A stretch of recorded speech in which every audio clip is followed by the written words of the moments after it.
Welcome to Epitome IAS. In this video, we are going to deal with respect to TSPSC upcoming Group 1 mains. So, TSPSC Group 1 mains exam lo one of the important component వచ్చేసి Indian geography as well as Telangana geography. So, Indian geography and Telangana geography లో questions ఏ రకంగా expect చేయొచ్చు, ఏ రకంగా approach కావాలి, ఈ సబ్జెక్ట్ని ఏ రకంగా approach కావాలి and how to get maximum marks అంటే అప్రోచ్ కావాలి అంటే here the main intention here at Epitome IAS is regularly జాగ్రఫీకి it is a lengthier subject. So మనకి సిలబస్లో ఏదైతే మొత్తం 5 యూనిట్లు 5 చాప్టర్లు మీరు దేనైనా ఎలా అయినా పిలవచ్చు, ఈ 5 యూనిట్లో ఉండే ఎక్స్టెన్సివ్ సిలబస్ని మొత్తం కవర్ చేయాలంటే చాలా టైం పడుతుంది. సో మనకుండే 100 odd days ఏదైతే ఉన్నాయో వీటిల్లో మనం మిగతా సబ్జెక్ట్స్ని కూడా బ్యాలెన్స్ చేయాల్సి ఉంటుంది. So keeping this thing in mind, geography complete చేయాలి, ఎఫెక్టివ్ ఆన్సర్స్ రాయాలి, మంచి స్కోర్స్ తెచ్చుకోవాలి.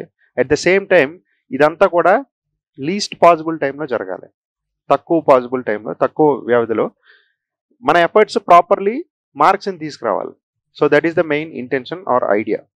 సో ఇక్కడ మ్యాక్సిమం కాస్ట్ బెనిఫిట్ అనాలిసిస్ చేసుకుని మ్యాక్సిమం రిటర్న్స్తో మనం మార్కులు తెచ్చుకోవాలంటే దేని మీద ఫోకస్ చేయాలి.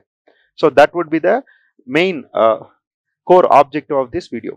ఓకే, సో ఏం చేయాలంటే ఫస్ట్ అండ్ ఫార్మోస్ట్ మనకి ఉండే 5 యూనిట్లలో 2 యూనిట్లు ఎక్స్టెన్సివ్గా Indian geography, okay, geography concepts or Indian జాగ్రఫీలు ఏవైతే ఉంటాయో వాటి గురించి ప్రస్తావన ఉంది. 3, 4, 5 యూనిట్లో మీకు తెలిసినట్లుగానే స్టేట్ స్పెసిఫిక్ ఇష్యూస్, తెలంగాణ సంబంధిత విశేషాలు అన్నీ కూడా ఈ 3, 4, 5 యూనిట్లో ఉన్నాయి. ఇప్పుడు ఇందులో చాలా ఓవర్లాప్ ఉంటుంది. మనం ప్రశ్నలు చూసుకుంటే టీఎస్పీఎస్సీ మెయిన్స్ ఇప్పుడు కొత్తగా మార్పులు జరిగిన తర్వాత ఒక ఎగ్జామ్ కూడా జరగలేదు. So this is going to be the first exam, అక్టోబర్లో జరిగేదే ఫస్ట్ మెయిన్స్. కాబట్టి ఒక ఎలిమెంట్ ఆఫ్ సర్ప్రైజ్ ఉండొచ్చు. అయితే మోడల్ ఏ విధంగా ఉంటుంది అనేది టీఎస్పీఎస్సీ వాళ్ళు ఆల్రెడీ రిలీజ్ చేయడం జరిగింది. ఫస్ట్ 2 ప్రశ్నలు ప్రతి సెక్షన్లోని, ఫస్ట్ 2 ప్రశ్నలు కంపల్సరీ ప్రశ్నలు ఉంటాయి. 3, 4 and 5కి ఇంటర్నల్ చాయిస్ ఉంటుంది, అంటే ఏఆర్బి ఆర్ 1 or 2 మనం చూస్ చేసుకుని ఆన్సర్ చేయాల్సి ఉంటుంది. సో ఇక్కడ విషయం ఏంటంటే మొత్తం 5 ప్రశ్నల్లోని మనకు ఉండే 50 మార్కుల్లోని మ్యాక్సిమం మార్క్స్ ఎలా గెయిన్ చేయాలి, రీజనబుల్ టైంలో మ్యాక్సిమం మార్క్స్ గెయిన్ చేయడం అంటే ఫర్ ఎగ్జాంపుల్ ఇప్పుడు మీకుండే 100 రోజుల్లో ఒక నెల రోజులు నాకు ఇవ్వండి, ఖచ్చితంగా జాగ్రఫీలో ఎక్సెప్షనల్ మార్కులు తీసుకొస్తానంటే అది ఎట్లా ఉంటుందంటే చివరికి operation will be successful, patient will be dead. అంటే జాగ్రఫీలో మంచి మార్కులు వస్తాయి, మొత్తం టీఎస్పీఎస్సీ మెయిన్స్ కాంప్రమైజ్ అయిపోతాయి. ఎందుకంటే మీరు జనరల్ ఎస్ఏ ప్రాక్టీస్ చేయాలి, మిగతా పేపర్లు డేటా ఇంటర్ప్రిటేషన్ దగ్గర మొదలుపెట్టి ఎస్ఎన్టీ కావచ్చు, ఎకానమీ కావచ్చు, ఇవన్నీ చదవడానికి తెలంగాణ మూవ్మెంట్ కానీ చాలా టైం తీసుకుంటాయి. సో రీజనబుల్ టైం తీసుకోవాలి, that is the thing. So keeping these things in the background, so మనం ఏం చేయాలంటే ఫస్ట్ అండ్ ఫార్మోస్ట్ ప్రశ్నలు ఎలా వస్తాయి, ఎలా రావచ్చు అనేది చూడాలి. ఇప్పుడు దీనికోసం మనకు ఉండే నియరెస్ట్ మనం ఎగ్జాంపుల్ తీసుకోవాలన్నా, ఒక మోడల్ పేపర్ తీసుకోవాలన్నా స్టేట్ పబ్లిక్ సర్వీస్ కమిషన్ పెట్టేది ఏపీపీఎస్సీలో ఈ మధ్యనే 2 సార్లు ఎగ్జామ్స్ జరిగినాయి మెయిన్స్, వాళ్ళు కూడా సిలబస్ మార్చిన తర్వాత. సో ఎలాంటి ప్రశ్నలు వస్తున్నాయి అది ఒకటి సోర్స్. రెండవది యూపీఎస్సీ, ఎందుకంటే అన్ని స్టేట్ పబ్లిక్ సర్వీస్ కమిషన్లో మోర్ ఆర్ లెస్ వాళ్ళ ప్రిలిమ్స్లో కావచ్చు, మెయిన్స్లో కావచ్చు, more or less they are turning towards UPSC ఓరియంటేషన్లోకి వెళ్తున్నారు అందరూ. కాబట్టి వీటిని అదేవిధంగా మనకి ప్రిలిమ్స్లో ఏ రకమైన ప్రశ్నలు వచ్చినాయి, మన Telangana state public service commission group 1 ప్రిలిమ్స్లో ఎలాంటి ప్రశ్నలు వచ్చినాయి, ఇలాంటి సోర్సెస్ని తీసుకుని మనం రీజనబుల్లీ ఒక ఎడ్యుకేటెడ్ క్యాలిక్యులేటెడ్ గెస్ చేయొచ్చు. సో ఇవి చేసి ఇంటెన్సివ్ అనాలిసిస్ చేస్తే అర్థమైంది ఏంటంటే బేసిక్స్ మీద ప్రశ్నలు ఉంటాయి. అంటే బేసిక్స్ యాజ్ ఇట్ ఈస్ అడగట్లేదు. ఫర్ ఎగ్జాంపుల్ మనకి క్లైమేట్ అనే టాపిక్ ఉంది జాగ్రఫీలో, ఓకే. సో ఈ క్లైమేట్ ఆర్ ఇండియన్ మాన్సూన్ గురించి ఉంది. డైరెక్ట్గా ఇండియన్ మాన్సూన్ ఎలా వస్తుంది ఆర్ ఇండియన్ మాన్సూన్ యొక్క స్థితిగతులను వివరించండి, ఇండియన్ మాన్సూన్ ఫార్మేషన్ని ఎక్స్ప్లెయిన్ చేయండి. ఇలాంటి ప్రశ్నలు అడిగేవారు గతంలో, ఇప్పుడు కూడా అడిగే ఛాన్స్ ఉంది. కానీ కంప్లీట్గా క్వశ్చన్ మొత్తం అదే ఇచ్చే అవకాశం అయితే చాలా తక్కువ, ఆస్కారం చాలా తక్కువ. ఏం చేస్తున్నాడు, ఇలాంటి ఆస్పెక్ట్స్ని తీసుకొచ్చి కరెంట్ అప్లికేషన్ పాయింట్ ఆఫ్ వ్యూలో తీసుకుని వస్తున్నాడు. ఫర్ ఎగ్జాంపుల్ గతంలో ఇదే టాపిక్లో యూపీఎస్సీలో ఒక క్వశ్చన్ ఇచ్చారు, క్లైమేట్ కంట్రోల్స్ అంటే ఏంటి, what are climate controls. Climate కంట్రోల్స్ని వివరించమని అడిగారు. సో క్లైమేట్ కంట్రోల్స్ అనగానే మనకి చాలా ఏదేదో కొత్త పదంలో అనిపిస్తుంటుంది. ఓకే, సో క్లైమేట్ కంట్రోల్స్ అంటే ఏంటి, దాని గురించి వివరించమంటారు. లేదంటే ఇండియన్ మాన్సూన్, ఓకే, మన ఋతుపవనాలు ఏవైతే ఉన్నాయో, so we largely will have two kinds of monsoons. Predominantly one is south west monsoon, నైరుతి ఋతుపవనాలు, నార్త్ ఈస్ట్ మాన్సూన్, ఈశాన్య ఋతుపవనాలు. ఈ నైరుతి ఋతుపవనాలు, ఈశాన్య ఋతుపవనాలు they largely determine our rainfall. Okay, తద్వారా ఎకనామిక్ సిస్టమ్ మీద, అగ్రికల్చర్ నుంచి మొదలుపెట్టి మిగతా అన్ని వ్యవస్థల మీద చాలా ఇంపాక్ట్ ఉంటుంది. అయితే క్వశ్చన్ ఎట్లా అడుగుతున్నారంటే ఇండియన్ మాన్సూన్ ఫిజియోగ్రఫీ వల్ల ఎలా అడ్జస్ట్ అవుతుంది, లేదంటే ఆంథ్రోపోజెనిక్ యాక్టివిటీస్ వల్ల ఎలా రూపాంతరం చెందుతుంది ఒక ప్రాంతానికి ఇంకో ప్రాంతానికి మధ్యలో. సో ఇలాగా ఒక బేసిక్ కాన్సెప్ట్ తీసుకుని దానికి అప్లికేషన్ జోడించి ప్రశ్నలు అడిగే ఛాన్స్ ఎక్కువ ఉంటుంది. ఓకే, అది that has been the trend. యూపీఎస్సీలో కావచ్చు, ఏపీపీఎస్సీలో కావచ్చు, అన్ని ఎగ్జామ్స్లో. మీ ప్రిలిమ్స్, మన టీఎస్పీఎస్సీ మన జరిగే ప్రిలిమ్స్లో కూడా ఇలాంటి ప్రశ్నలు కొన్ని చూడొచ్చు. So basics plus application. Okay, so ఇట్లాంటి వాటికి మనం చదవడంతో పాటు ప్రాపర్ ఆన్సర్ రైటింగ్ అవసరం అవుతుంది. ఓకే, ఎందుకంటే ఇట్లాంటి సిమిలర్ కైండ్ ఆఫ్ సెటప్ ఉండే క్వశ్చన్స్ని మనం ప్రాక్టీస్ చేస్తే తప్ప అక్కడికి వెళ్ళి there is more chance that we turn అంటే కంప్లీట్లీ బ్లాంక్ మైండెడ్ అయిపోతాం. డైరెక్ట్గా అక్కడికి వెళ్ళి అటాక్ చేస్తాం. మీరు ఎంత గొప్పగా చదువు ఉండొచ్చు, బేసిక్స్ అప్లికేషన్ని కూడా అలవాటు చేసుకోవాలి, అప్లయింగ్ ద సబ్జెక్ట్ని కూడా. So that is the first aspect. Basics మీద ప్రశ్నలను అడుగుతున్నారు, ఆ బేసిక్స్ని డైరెక్ట్గా అడగకుండా కొంచెం అప్లికేషన్ జోడించి, కరెంట్ రెలవెన్స్ని జోడించి అడగడం జరుగుతుంది. ఫర్ ఎగ్జాంపుల్ మీకు సిలబస్లో ఇంకొక ఆస్పెక్ట్ తీసుకుంటే ఎల్నినో లానినో అనే కాన్సెప్ట్ గురించి కూడా మెన్షన్ చేస్తున్నారు. సో ఎల్నినో లానినా ఈ రెండు కూడా ఇండియన్ మాన్సూన్ మీదే కాకుండా మోస్ట్ ఇంపార్టెంట్లీ మనకి Telangana monsoon or Telangana climate మీద కూడా చాలా ఇన్ఫ్లుయెన్స్ చూపించినాయి in the very recent years. Last year, ఈ ఇయర్ కూడా చూపించిపోతున్నాయి. సో ఇలాగా ఈ కంటెంపరీ రిలవెన్స్ అనేది మనం తీసుకోవాల్సి వస్తుంది. Okay, that is the main aspect. తర్వాత ఇక్కడ మీకు సిలబస్లో ఏదైతే టాపిక్స్ ఇచ్చారో ఫస్ట్ యూనిట్లో, సెకండ్ యూనిట్లో, ఫర్ ఎగ్జాంపుల్ అగ్రికల్చర్ గురించి మాట్లాడారు, రిసోర్సెస్ గురించి మాట్లాడారు సెకండ్ యూనిట్లో. ఫస్ట్ యూనిట్లో ఫిజియోగ్రఫీ గురించి మాట్లాడారు. సో క్లైమేట్ గురించి ప్రస్తావించడం జరిగింది. ఈ ఆస్పెక్ట్స్ అన్ని చూసినప్పుడు ఫస్ట్ అండ్ ఫార్మోస్ట్ థింగ్, నార్మల్గా మనం ఏం చేస్తామంటే నాలెడ్జ్ అక్యుములేషన్ ట్రై చేస్తూ ఉంటాం. నాలెడ్జ్ అక్యుములేట్ చేసుకుంటూ ఉంటాం. అక్కడ సిలబస్లో ఇచ్చినవన్నీ టెక్స్ట్ బుక్స్ చూసో, ఇంకొక సోర్సెల్ చూసో మనం చదువుతూ ఉంటాం. చదివిన తర్వాత మనం గుర్తించవలసింది ఏంటంటే knowledge is not necessarily equal to marks. మనం చదివాము, మన బుర్రలోకి ఎక్కింది, నోట్స్ రాసుకున్నాం అంటే ఇది మార్క్స్ కింద ట్రాన్స్లేట్ అయిపోద్దేమో అన్న భ్రమలో ఉంటాం మనం. ఇది ఒక మేజర్ ఫ్లా అనమాట. Knowledge is not necessarily equals to marks. Marks రావాలంటే ఎంతో కొంత నాలెడ్జ్ ఖచ్చితంగా ఉండాలి, కానీ నాలెడ్జ్ ఉండే ప్రతి ఒక్కరికి మార్క్స్ రావాలని రూల్ ఏం లేదు. ఏమవుతుంది, ఒక్కొక్కసారి చాలా బాగా ఎక్స్ప్లెయిన్ చేయగలుగుతారు, చాలా బాగా సబ్జెక్ట్ అర్థమవుతుంది, విషయ పరిజ్ఞానం ఉంటుంది, కాకపోతే ఆ సబ్జెక్ట్ వాళ్ళకి కావాల్సిన మార్కులు తెచ్చిపెట్టలేదు విత్ ఇన్ స్టిపులేటెడ్ టైంలో. ఇక్కడ ప్రాబ్లం ఏంటంటే answer writing. Okay, so answer writing ప్యారల్గా చేసుకుంటూ వెళ్ళాలి. మీరు చేసే సబ్జెక్ట్, మీరు నేర్చుకునే సబ్జెక్ట్కి ప్యారల్గా answer writing. Okay, it is a simultaneous process, sequential process కాదు. అంటే ముందు సబ్జెక్ట్ మొత్తం నేర్చేసుకున్న తర్వాత ఆన్సర్ రైటింగ్ రాద్దాం అనుకుంటే సబ్జెక్ట్ మొత్తం నేర్చేసుకునేసరికి ఎగ్జామ్ ఆల్రెడీ వచ్చేసి ఉంటుంది. సో అప్పుడు కొత్తగా ఆన్సర్ రైటింగ్ అనేది ఒక స్కిల్. ఆ స్కిల్ని మనం అలవాటు చేసుకోవడం కొంచెం టైం తీసుకుంటుంది. So the thing is you should simultaneously do it. So ఇక్కడ మన ప్రోగ్రాంలో కూడా మనం చేసేది అదే. ఓకే, మనకు మొత్తం ఉండే టీఎస్పీఎస్సీ గ్రూప్ 1 మెయిన్ సిలబస్ని సబ్జెక్ట్ వైజ్గా, యూనిట్ వైజ్గా, టాపిక్ వైజ్గా విడగొట్టేసి దాన్ని ప్రతిరోజు కొన్ని టాపిక్స్కి మనం అసైన్ చేసుకుని దాని మీద ఆన్సర్ రైటింగ్ చేస్తాం. అఫ్కోర్స్ దానికి ప్రాపర్ అండ్ సైంటిఫిక్ ఎవాల్యుయేషన్ ఉంటుంది with experienced evaluators. So again the model answers will be discussed and explain to you. So దీనివల్ల ఏమవుతుందంటే సబ్జెక్ట్ మీరు చదవడంతో పాటు ఆ సబ్జెక్ట్ ఆర్ దాని నుంచి ఎక్వైర్ చేసిన నాలెడ్జ్ని ప్రాపర్గా మార్క్స్ రూపంలో ఎట్లా ట్రాన్స్లేట్ చేసుకోవచ్చో మీకు ఒక అవగాహన, ప్రాక్టీస్ ఇక్కడే దొరుకుతుంది. Okay, that is the second aspect. తర్వాత వచ్చేసి ఏంటి అంత స్పెషల్, ఇది ప్రతి చోట ఉండేదే కదా.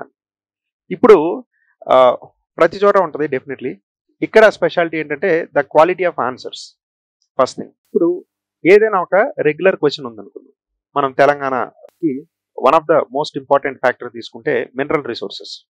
ఓకే, మనకి ఖనిజాలు చాలా విరివిగా దొరుకుతూ ఉంటాయి. ఓకే, పొటెన్షియల్ చాలా ఎక్కువ ఉంది. అంటే ఇప్పుడు మనం మైనింగ్ చేస్తున్నామా లేదా, ఎంత ఎఫెక్టివ్గా చేస్తున్నామో, ఎంత మేరకు చేస్తున్నాం అనేది కాసేపు పక్కన పెడితే మనకి పొటెన్షియల్ అయితే చాలా ఉంది, రిసోర్సెస్ అయితే చాలా దండిగా ఉంది.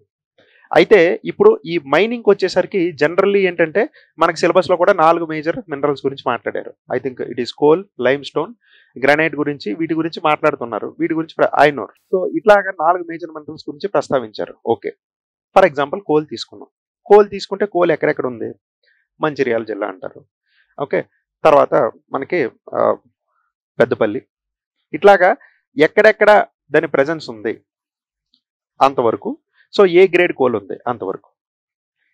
ఇంతటితో చదివేసి ఆపేస్తారు. So that is called as the stock knowledge.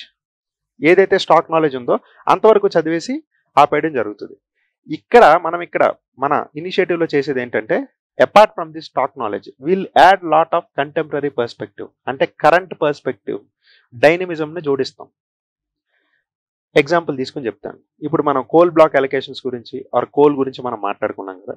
ఈ మధ్యకాలంలో మీరు గమనిస్తే ప్రైవేటైజేషన్ ఆర్ డిస్ఇన్వెస్ట్మెంట్ అనేది మనం ఎక్కువ వింటున్నాం. న్యూస్ ఫాలో అయ్యే వాళ్ళకి తెలుస్తుంది. ఈ ప్రైవేటైజేషన్, డిస్ఇన్వెస్ట్మెంట్ అనే డిస్కషన్లో మనకి ఏదైతే ప్రెస్టీజియస్ ఇన్స్టిట్యూషన్ ఆర్ ఆర్గనైజేషన్ ఏదైతే ఉందో, సింగరేణి కాలరీస్, దాని గురించి కూడా ఒక డిబేట్, ఒక కాంట్రవర్సీ అనేది నడుస్తూ ఉంది. అయితే మనకుండే మినరల్ రిసోర్సెస్ని దృష్టిలో పెట్టుకుని, మనకుండే one of the public sector ఎంటిటీని దృష్టిలో పెట్టుకుని, విచ్ ఈ ప్రైవేటైజేషన్ వీటన్నిటిని జోడిస్తూ రీసెంట్లీ ఒక ఆస్పెక్ట్ చోటు చేసుకుంది. ఏంటంటే మన రాష్ట్ర ముఖ్యమంత్రి, deputy chief minister as a delegation వీళ్ళు వెళ్ళి ప్రైమ్ మినిస్టర్ని కలవడం జరిగింది. ఆనరబుల్ ప్రైమ్ మినిస్టర్ని కలిసి వీళ్ళు కోల్ బ్లాక్ అలొకేషన్ గురించి డిస్కస్ చేయడం జరిగింది అఫీషియల్గా. ఏంటిది అంటే, మనకుండే రిసోర్సెస్ని దృష్టిలో పెట్టుకుని మన రాష్ట్రం ఎలా ముందుకెళ్తుంది, పాలసీ బేస్డ్గా ఎలా ముందుకెళ్తుంది అంటే, ఆల్రెడీ మనకుండే ఏదైతే సింగరేణి కాలరీస్ ఉందో దానికి ఇప్పుడు కొత్తగా ఆక్షన్ చేయబోతున్నారు coal block allocation. I think coal block allocation ఒక 3-4 ఇయర్స్ బ్యాకే పెద్ద కాంట్రవర్సీ అయింది. ప్రీవియస్ గవర్నమెంట్స్లో కాంట్రవర్సీ అయింది. దాని తర్వాత అరెస్టులు జరిగినాయి. లాస్ట్ ఇష్యూ ఎక్కడికి వచ్చి ఆగిందంటే, సుప్రీంకోర్టు మొత్తం కోల్ బ్లాక్ అలొకేషన్స్ని రద్దు చేసింది. సిబిఐ ఇష్యూ ఇదంతా జరిగిన తర్వాత. సో దాని తర్వాత మళ్ళీ కొత్తగా కోల్ బ్లాక్స్ అన్నిటిని ఐడెంటిఫై చేసి వాటిని ఓపెన్ ఆప్షన్కి పెట్టాలనుకుంటున్నారు. ఈ ప్రాసెస్లో ఇప్పుడు ఏదైతే మనకి తెలంగాణలో సింగరేణికి అందుబాటులో ఉండే కోల్ బ్లాక్స్ ఏవైతే ఉన్నాయో వాటి గురించి కూడా ప్రస్తావన వచ్చింది. వాటిని కూడా వాటిలో ఇంక్లూడ్ చేశారు. ఓకే, ఈ ఇంక్లూడ్ చేసిన కోల్ బ్లాక్స్లో మన వెళ్ళిన డెలిగేషన్ ప్రస్తావించిన కోల్ బ్లాక్స్ ఏంటంటే, శ్రావణపల్లి కోల్ బ్లాక్, ఇది మంచిర్యాల జిల్లాలో ఉంది. తర్వాత కోయగూడెం, ఇది కొత్తగూడెం డిస్టిక్లో ఉంది. ఇంకొకటి సత్తుపల్లి, అఫ్ కోర్స్ ఇది మన ఖమ్మం జిల్లాలో ఉంది. సో ఈ 3 కోల్ బ్లాక్స్ సింగరేణికి చాలా అనువుగా ఉంటాయి కాబట్టి ఈ కోల్ బ్లాక్స్ని బయటికి అలొకేట్ చేసేయకుండా సింగరేణికి అలొకేట్ చేయమని అడిగారు. అలా అడగొచ్చా? డెఫినెట్లీ అడగొచ్చు. ఎందుకంటే మన mineral and mines development and regulation act ఏదైతే ఉందో దాన్ని అమెండ్మెంట్ చేసి ఈ సెక్షన్స్ అన్ని కొంచెం deeper level of whatever facts, but sections 11A, 17A కింద the state government can give a submission to the central government for which they can duly consider. So అట్లా consider చేసి ఆపేయండి. అట్లా ఆపితే మాకు ఫేవరబుల్ అవుతుంది. సో అగైన్ ఈ coal ఏదైతే ఉందో రిసోర్స్ ఉండడమే కాదు, దాన్ని ఎఫిషియెంట్గా బయటికి తీయగలిగి స్టేట్తో పాటు కంట్రీ డెవలప్మెంట్లోని అండ్ ఎనర్జీ జనరేషన్లోని చాలా కీలకమైన పాత్ర పోషించాలి. Okay, this is the thing. అంటే ఈ ఎంటైర్ చైన్ ఆఫ్ ఈవెంట్స్ గురించి మనకు తెలిస్తే we can write better answers. Okay, so coal resources ఎలా ఉన్నాయి, ఆ రిసోర్సెస్ని వెలికి తీయడంలో మనకుండే ఇబ్బందులు ఏంటి, అవి పాలసీ వైజ్ ఇబ్బందులు కావచ్చు, టెక్నాలజీ వైజ్ ఇబ్బందులు కావచ్చు, ఏ రకమైన ఇబ్బందులైనా కావచ్చు. ఇలాంటి ప్రశ్నల ఆన్సర్ రాసేటప్పుడు ఇలాంటి ఒక డైనమిజంని జోడిస్తే అది డెఫినెట్లీ మీ ఆన్సర్ని చాలా నెక్స్ట్ లెవెల్కి తీసుకెళ్ళి కూర్చోబెడుతుంది, which will be reflected in the marks. So వేరే వాళ్ళకంటే మొత్తం ఇన్ఫర్మేషన్ కోల్ గురించి రాసిన వాళ్ళకంటే మీకు 1-1.5 మార్కులు ఎక్కువ వచ్చే ఛాన్స్ ఉంది. Okay, so keeping this in mind, ఈ కరెంట్ రిలవెన్స్ ఆర్ డైనమిజం ఇక్కడ మనకు ఆన్సర్స్లో, మోడల్ ఆన్సర్స్లో దొరుకుతుంది. క్వశ్చన్స్ ఆ రకంగా ఫ్రేమ్ చేయబడతాయి, అదేవిధంగా ఆన్సర్స్లో కూడా ఆ రకమైన కంటెంట్ ఇన్కార్పొరేట్ చేయబడుతుంది. Okay, that is the third aspect of it. Okay, so ఇట్లా చాలా ప్రత్యేకతలు ఉన్నాయి. Whatever Epitome is offering you, there are many specialities in the way we approach the subject. Okay, అదేవిధంగా ఫర్ ఎగ్జాంపుల్ అగ్రికల్చర్, మన వ్యవసాయ రంగంలో తీసుకుంటే మీకు తెలిసే ఉంటుంది, గతంలో previous establishment or previous government ఉన్నప్పుడు ఈ ఎంఎస్పికి మినిమం సపోర్ట్ ప్రైస్కి ఆహార ధాన్యం ఏదైతే మన ప్యాడీ ఏదైతే ఉందో దాన్ని ప్రొక్యూర్ చేయడానికి పెద్ద ఇష్యూ నడిచింది. ఓకే, సెంటర్ స్టేట్ని క్రిటిసైజ్ చేయడము ఆర్ స్టేట్ని బాధ్యులు చేయడము, స్టేట్ సెంటర్ని క్రిటిసైజ్ చేయడము, ఇట్లాంటివి some kind of back and fourth arguments, criticisms జరిగినాయి. అయితే ఇక్కడ ఇష్యూ దేని గురించి అంటే మినిమం సపోర్ట్ ప్రైస్. ప్యారల్గా మనకి అక్కడ సెంటర్ లెవెల్లో ఫార్మ్ లాస్, ఓకే, ఇవి ఏవైతే అగ్రికల్చర్కి సంబంధించిన చట్టాలు తీసుకురావడానికి ప్రయత్నించారో అఫ్ కోర్స్ అవి జరగలేదు అనుకోండి. సో ఈ farm loss issue, MSP issue and తెలంగాణలో రైజ్ అయిన the political debate about procuring the food grains especially paddy at MSP, ఈ మొత్తం ఇష్యూని ఇంటిగ్రేట్ చేస్తూ సిలబస్లో చాలా టాపిక్స్ ఉన్నాయి. For example issues at WTO, so మనకు ఉండే food crops, non food crops ఏంటి, issues with respect to current issues with respect to or agriculture, Indian agriculture, అదేవిధంగా తెలంగాణ అగ్రికల్చర్కి సంబంధించి. సో ఇప్పుడు నేను చెప్పొచ్చేది ఏంటంటే మొత్తం ఇలాంటి ఇష్యూస్లో ఉండే ఆల్ డైనమిక్ డిబేట్ అంతా కూడా మీ ముందుకి క్వశ్చన్ అండ్ ఆన్సర్స్ రూపంలోని, దానికి ఇచ్చే మోడల్ ఆన్సర్స్ రూపంలోని, ఎక్స్ప్లెనేషన్ రూపంలోని వస్తుంది. So that is going to be one of the USP, unique selling point. Okay, so ఈ అగ్రికల్చర్ దగ్గరికి వద్దాం. ఫర్ ఎగ్జాంపుల్ WTOతో మనకి ఇష్యూ ఏంటి, ఇండియాకి ఇష్యూ ఏంటి, ఆ ఇష్యూతో తెలంగాణకి ఏ రకమైన సంబంధం ఉంది, సరే చూద్దాం. ఇప్పుడు అగ్రికల్చర్కి సంబంధించి రకరకాల సపోర్ట్ మెకానిజం ఉంటుంది. మనందరికీ తెలిసినట్టుగానే agriculture is not that profitable in India unfortunately. So government తర్వాత గవర్నమెంట్, స్టేట్లో కావచ్చు, సెంటర్లో కావచ్చు, అందరూ చెప్పేది ఏంటంటే వ్యవసాయాన్ని లాభదాయకం చేస్తాం, will make agriculture profitable, doubling the farmers income, farmers డిస్ట్రెస్ని తొలగిస్తాం, ఇవి చెప్తూ ఉంటారు. ఎంతవరకు జరుగుతుంది? సో ఇప్పుడు ఈ అగ్రికల్చర్ని లాభదాయకం చేయాలన్నా, డిస్ట్రెస్ లేకుండా చేయాలన్నా ఖచ్చితంగా చాలా సపోర్ట్ కావాలి. ఇప్పుడు రైతులకి ఇచ్చే సపోర్ట్ ఏదైతే ఉందో, whatever the support that is being given to or offer to farmers, this support is usually loosely called as subsidies. ఇప్పుడు WTO ఎక్కడి నుంచి వచ్చిందంటే, WTO మెయిన్ ఆబ్జెక్టివ్ ఏంటంటే ఫ్రీ ట్రేడ్ జరిగేలా చూడటం. అదేవిధంగా ఈ ఫ్రీ ట్రేడ్కి ఏవైతే అంతరాయం కలిగిస్తున్నాయో సో వాటిని డీల్ చేస్తుంది ఇది.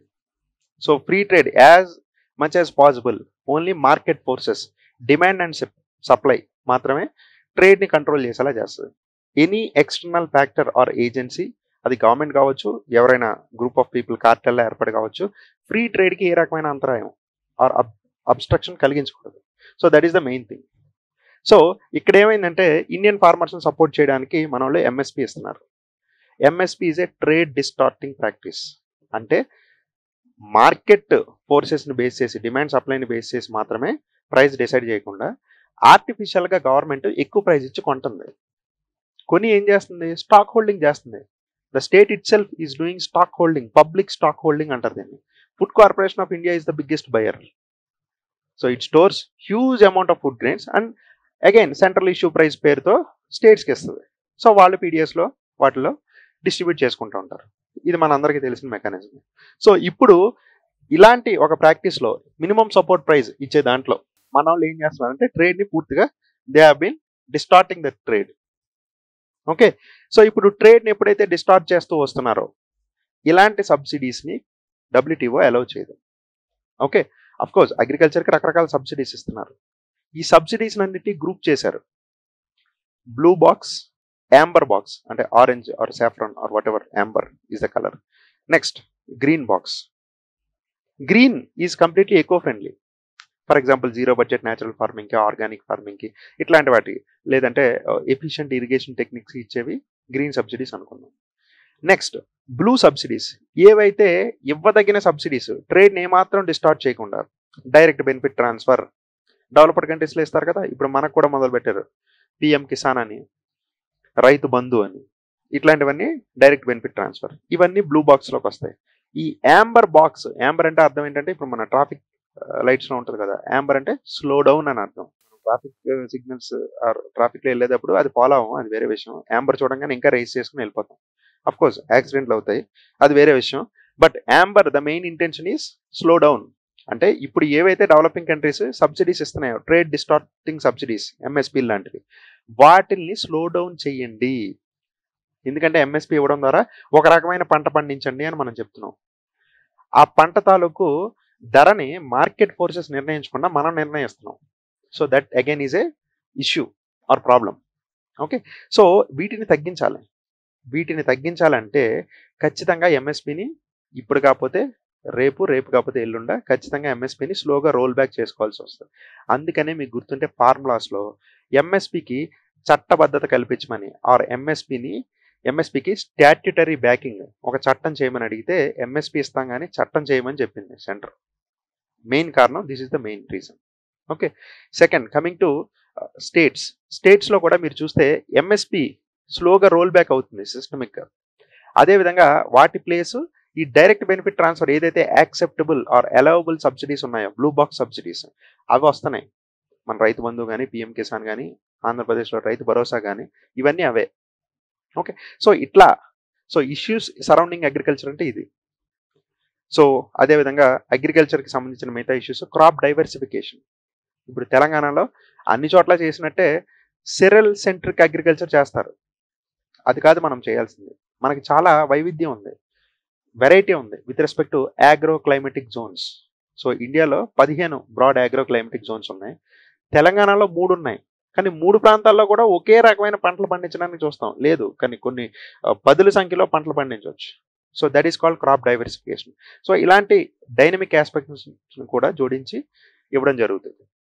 Okay, so all in all మనం చేసేది ఏంటంటే, మనం సబ్జెక్ట్ని అప్రోచ్ అయ్యేటప్పుడు మనకి మిగతా సబ్జెక్ట్స్తో బేరీజ్ వేసుకుంటూ, బ్యాలెన్స్ చేసుకుంటూ, ఇప్పుడు నేను చెప్పొచ్చు 5 యూనిట్లు ఉన్నాయి, చాలా డీటెయిల్డ్ సిలబస్ ఉంది, చాలా ఎక్కువ టాపిక్స్ ఉన్నాయి, ఏం పర్లేదు చదివేయండి, ఒక 4-5 పుస్తకాలు తీసుకోండి, మనిషి అనుకుంటే సాధించలేనిది ఏమీ లేదు, ఎక్సెట్రా ఎక్సెట్రా ఎక్సెట్రా, చాలా మోటివేషన్ ఇచ్చి మిమ్మల్ని పుష్ చేయొచ్చు. కానీ అక్కడ ప్రాక్టికల్గా ఎంత వర్కౌట్ అవుతుంది, మిగతా అన్ని సబ్జెక్టులతో కంపేర్ చేసుకుని పోల్చుకుంటే ఈ సబ్జెక్టు 50 మార్కులకు వస్తుంది. ఈ 50 మార్కుల్లో ఎవరైతే 30-35 ఆ సరౌండింగ్స్లో, ఇప్పుడు 50కి 50 తెచ్చుకుంటారా లేదా అనేది that I'm not going into that debate. So around 35 or 35 plus or minus ఈ ఏరియాలో తక్కువ టైం ఇన్వెస్ట్ చేసి, ఒక 5 to 6 డేస్ మాత్రమే ఆర్ జస్ట్ ఆ 1 వీక్ టైం ఇన్వెస్ట్ చేసి ఈ 35 మార్క్స్ తెచ్చుకోవడం అనేది మన ఎజెండా. ఓకే, సో దీన్ని ఫెసిలిటేట్ చేయడానికి the programme will help you. The program here at Epitome IAS, it will definitely help you getting this result. Okay, so I would request all of you to utilize this opportunity. So you'll also have some demo classes. ఒకసారి వచ్చి వినండి, demo answer writing sessions చూడండి. If you feel it is worth it, yeah, you can continue with the course. Yeah, all the very best.